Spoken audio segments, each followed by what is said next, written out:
지구가 많이 아프다고 합니다. 뭐 유별날 거 없는 이야기이기도 하고, 오래전부터 뭐 이런 이야기들은 많이 있었죠.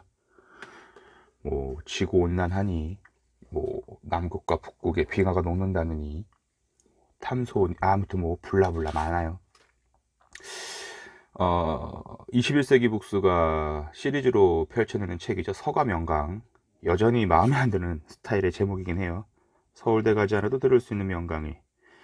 도대체 서울대 강의가 뭐라고? 아무튼지 간에, 그러니까 이게 뭐냐면 서울대 교수진들로 구성한 책이거든요. 그렇다고 합니다. 위기의 지구, 물러설 곳 없는 인간이라는 책입니다. 사실 뭐 다 알고 있죠. 플라스틱을 사용하지 않아야 하고, 일회용품을 사용하지 않아야 하고, 공회전을 하지 않아야 되고, 불필요하게 쓰레기를 많이 만드는 뭐 음식이나 그런 라이프 스타일을 지양해야 하는 것들, 우리는 뭐 다 알고 있습니다. 하지만 중요한 건 그것들을 정말 거짓말처럼 실천으로 옮기지 않고 있다는 거죠. 먹기 쉽고 만들기 쉽다고 밀키트를 한번 사면 일회용품이 20몇 가지가 나온다고 합니다. 뭐 코로나로 인해서 급성장한 배달 문화도 있지만, 음식을 배달시키면 그 뜨겁고 그 차갑고 그런 음식들이 한번 쓰고 버려지는 일회용품들에 고스란히 담겨져 오고요. 이렇게 좁은 땅에 이렇게 많은 자동차들, 그리고 그렇게 많이 움직이고, 한낮에도, 평일 한낮에도 아파트 단지에는 자동차들이 빽빽히 주차되어 있습니다.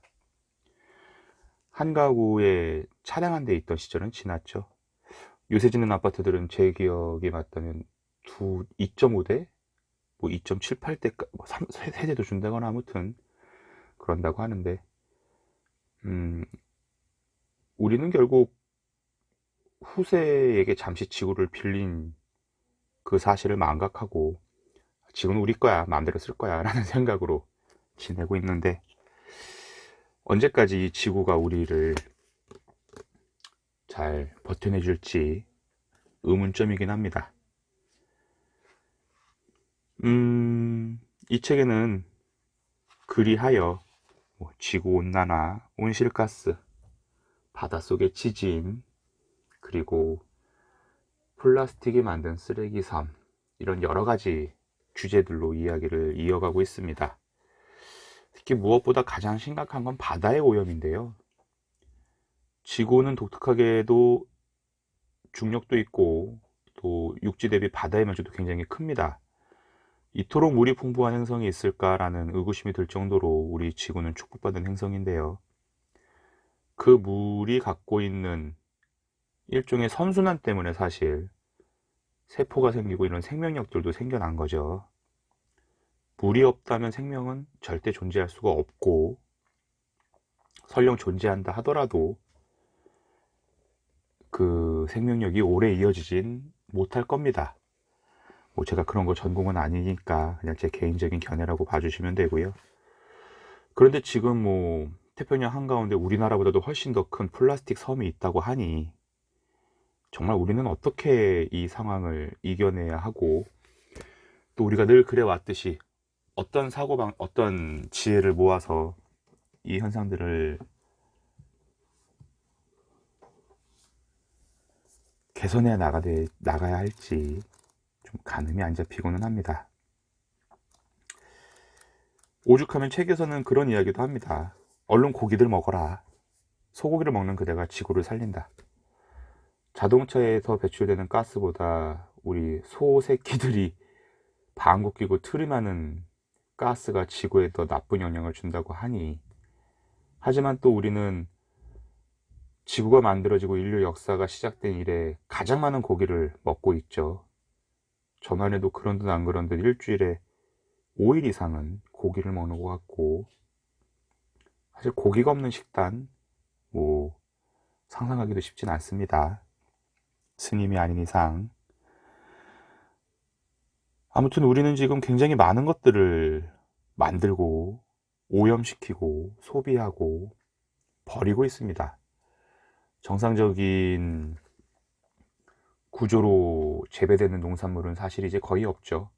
대부분 유전자의 업그레이드를 거친 농산물들이 우리 식탁에 오르고 있고, 또 치밀하게 가공되고 세분화된 플라스틱의 구조물들이 우리의 일상과 삶을 역으로 지배하고 있기도 합니다. 미세 플라스틱이 가장 많이 나오는 매체가 옷이라고 합니다. 옷? 그거 섬유로 만드는 거, 면으로 만드는 거 아니야? 나일론으로 만드는 거 아니야? 근데 결국 그런 소재들도 지금은 많이 플라스틱에 의존을 하고 있고, 또 노트북을 우리가 더러워졌다고 세탁기에 돌리진 않잖아요. TV도 돌리진 않고. 하지만 옷은 자주 세탁기에 돌리죠.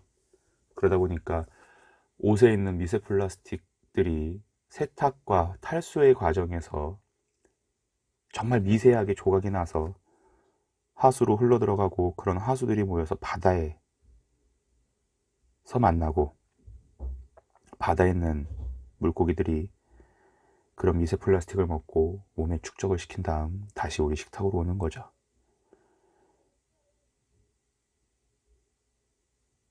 지구는 결국 한정된 공간이고, 지구 속에 묻혀있고 숨겨져 있는 자원들도 결국은 언제가 될지 모르지만 제한적이라는 것은 당연한 사실입니다. 지난 100년도 아니지 70여 년간 그 이전에 비해서 전 세계 인구가 3배 이상 늘었는데,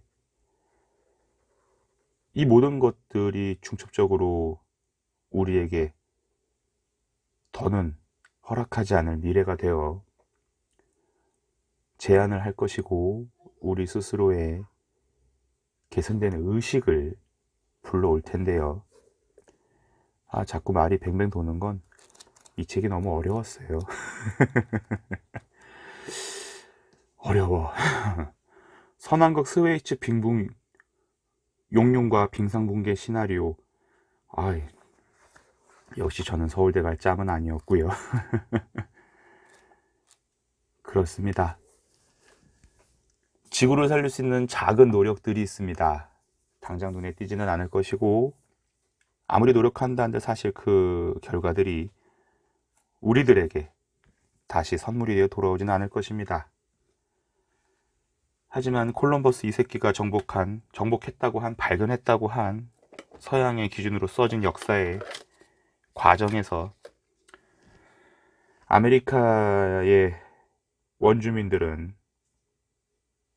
우리가 수십 년 동안 인디언이라고 표현했던 그 원주민들이 말을 한 거죠. 지구는 후세들에게 잠시 빌린 곳이라고.